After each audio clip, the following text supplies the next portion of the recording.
Olá, tudo bem com você? Espero que sim. Espero que você esteja desfrutando da paz de Deus. Espero que você esteja preparado para mais um estudo. Hoje nós iremos falar sobre pneumatologia. Você sabe o que é isso? Então vamos aprender.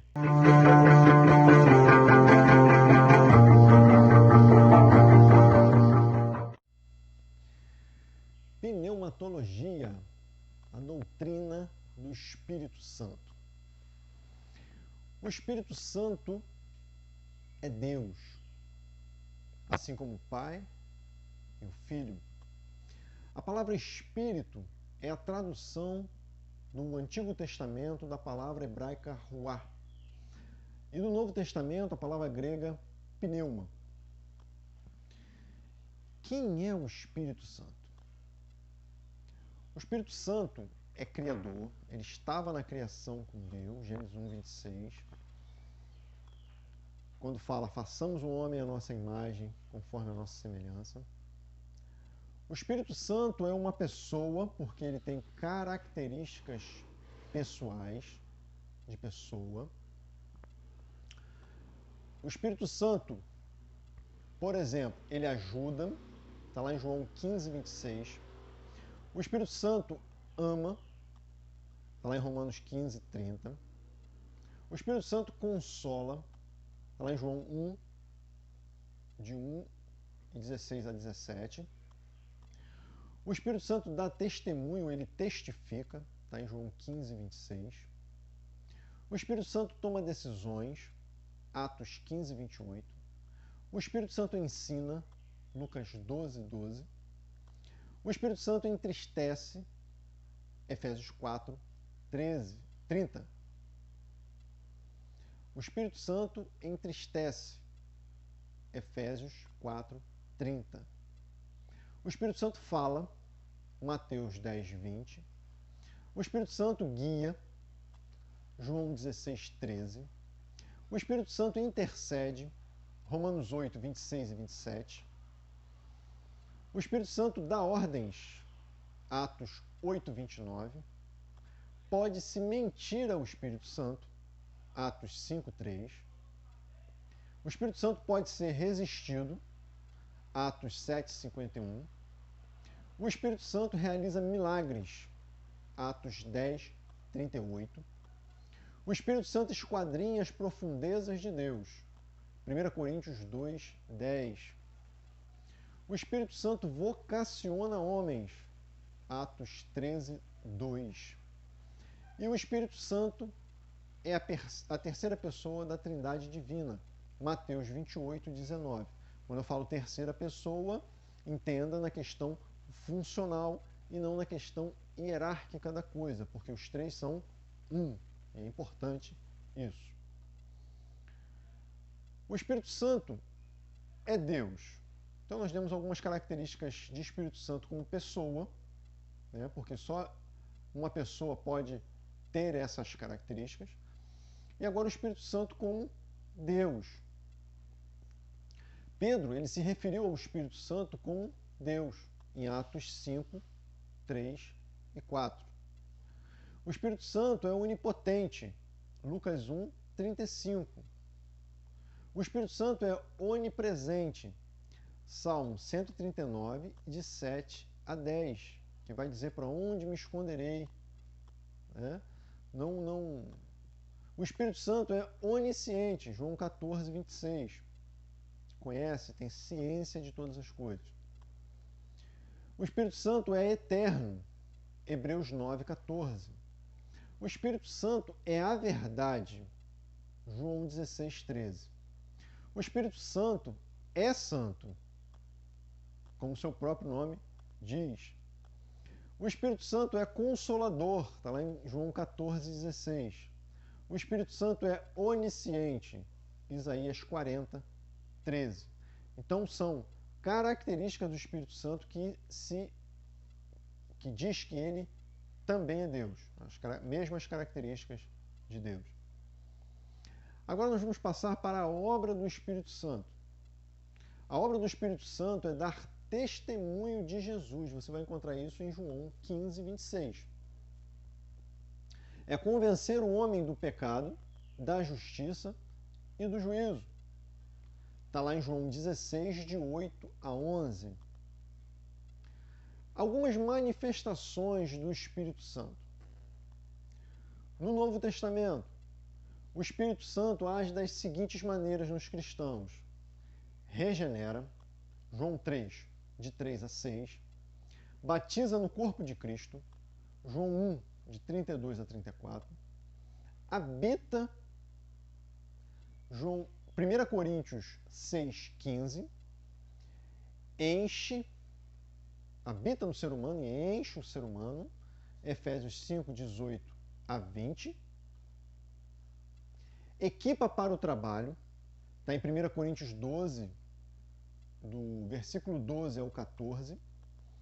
Possibilita os frutos necessários a uma vida santa, está lá em Gálatas 5, de 22 e 23. Derrama o amor de Deus nos corações, você vai encontrar isso em Romanos 5, 5. Intercede por nós, junto a Deus, Romanos 8, 26. Reveste do poder necessário para a proclamação do Evangelho. Nos impulsiona e nos reveste do poder para a gente pregar o Evangelho de Deus. Atos 1, 8. No Novo Testamento, após o Pentecostes, o Espírito Santo ele passou a habitar nas pessoas de forma permanente. Nos dias de Jesus encarnado, o Espírito Santo habitava no próprio Jesus. Isso também é importante. O Espírito Santo habitava no próprio Jesus quando Jesus aqui estava. E hoje ele habita no crente, ele habita naquele que crê, habita no cristão, aquele que crê em Jesus Cristo como Senhor e Salvador da sua vida. Agora, no Antigo Testamento, como é que era a manifestação do Espírito Santo no Antigo Testamento? Ele dava habilidade, ele originava, dava origem às habilidades sobrenaturais que aconteciam, está lá em Gênesis 41, 38. Ele inspirava a profecia, está em 1 Samuel 19, 20 e 23. Equipava os mensageiros de Deus, Miqueias 3, 8. A purificação do coração para uma vida santa, ele atuava na purificação do coração para uma vida santa, Ezequiel 36, de 25 a 29. No Antigo Testamento, o Espírito Santo habitava nas pessoas de forma transitória. Ou seja, Deus enviava o Espírito habitava nas pessoas para cumprir um determinado plano e depois ele se retirava. Então era transitório. Então, fazer um resumo aqui rápido. No Antigo Testamento, esse Espírito era transitório, ele habitava e saía. No Novo Testamento, quando Jesus estava encarnado, ele habitava na própria pessoa de Cristo. E quando Jesus foi assunto aos céus, ascendeu aos céus, ele passou a habitar em todo aquele que crê nesse Cristo que nos salvou do pecado, nos trouxe a salvação do pecado na sua morte expiatória na cruz. Continuando, qual era a atuação do Espírito Santo na palavra escrita, ou seja, na Bíblia Sagrada? Ele inspirou as Sagradas Escrituras, você vai encontrar isso em 2 Timóteo 3,16, 2 Pedro 1,21. A Bíblia, ela é procedente de Deus por meio de homens que a escreveram. Então, o Espírito Santo inspirou os homens a escreverem essas escrituras que hoje nós temos. Cristo atestou o fato de que a inspiração se estende até as suas palavras. Mateus 5,18. Então, o próprio Cristo ele atesta essa inspiração das Escrituras. Está lá em Mateus 5,18, tem João 10,35 também. Pode ir lá dar uma olhadinha. Os salvos recebem o Espírito Santo no momento da conversão a Jesus Cristo. Aí esse texto eu quero ler com vocês. Romanos 8,9 diz assim: Vós, porém, não estáis na carne, mas no Espírito, se é que o Espírito de Deus habita em vós. Mas se alguém não tem o Espírito de Cristo, esse tal não é dele. Então está muito claro. Aquele que tem Cristo, o Espírito habita nele. Aquele que não tem Cristo ou não recebeu Cristo, o Espírito não habita nele. O batismo com o Espírito Santo refere-se ao momento da conversão. Então, a questão é que o Espírito passa a habitar após a conversão do ser humano, após o reconhecimento de Cristo como seu Senhor e Salvador. O fruto do Espírito Santo. Gálatas 5, 22 e 23 vai dizer assim: mas o fruto do Espírito é amor, gozo, paz, longanimidade, benignidade, bondade, fidelidade, mansidão, domínio próprio. Contra essas coisas não há lei. O dom do Espírito Santo. Dons são capacitações concedidas pelo Espírito Santo para a adoração, edificação do corpo de Cristo, que é a Igreja, e a propagação do Evangelho. Os dons se dividem em dons de serviço, apoio e sinais. A salvação é um dom que recebemos gratuitamente de Deus, por Cristo em seu sacrifício. Então, nós recebemos o dom da salvação. Se você quiser saber um pouquinho mais sobre dons, sobre fruto do Espírito, aqui no canal nós temos 2 vídeos falando especificamente sobre essas questões. Então, volta lá, tem uma playlist lá que você pode ver o fruto do Espírito mais profundamente, se você se interessar, e dons do Espírito também mais profundamente. O objetivo desse vídeo agora é tomar só um apanhado geral e não se aprofundar nessas questões. Então vamos continuar. As listas de dons. As listas dos dons você encontra em 1 Coríntios 12, de 1 a 11. E você vai encontrar alguns dons lá. Palavra de sabedoria, conhecimento, fé, cura, operação de maravilhas, profecia, discernimento de espírito, variedade de línguas, interpretação dessas línguas. A segunda lista de dons que nós encontramos na Bíblia está em Romanos 12, de 6 a 8, que vai falar sobre, essa lista específica vai falar sobre profecia, ministério, ensino, exortação, repartir, presidir e dom de misericórdia. Existe ainda uma terceira lista que se encontra em Efésios 4:11, que vai falar sobre o dom de apóstolo, profeta, evangelista, pastores e doutores.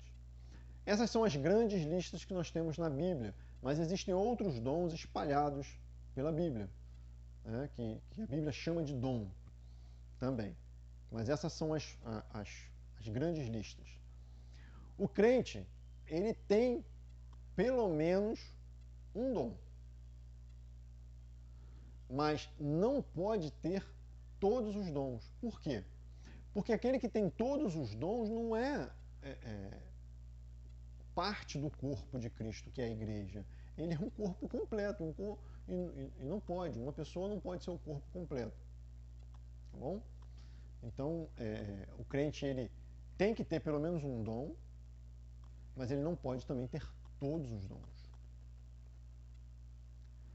Nós vamos falar um pouquinho agora sobre o pecado sem perdão, que tem a ver com a questão do Espírito Santo. A blasfêmia contra o Espírito Santo é o pecado que não tem perdão.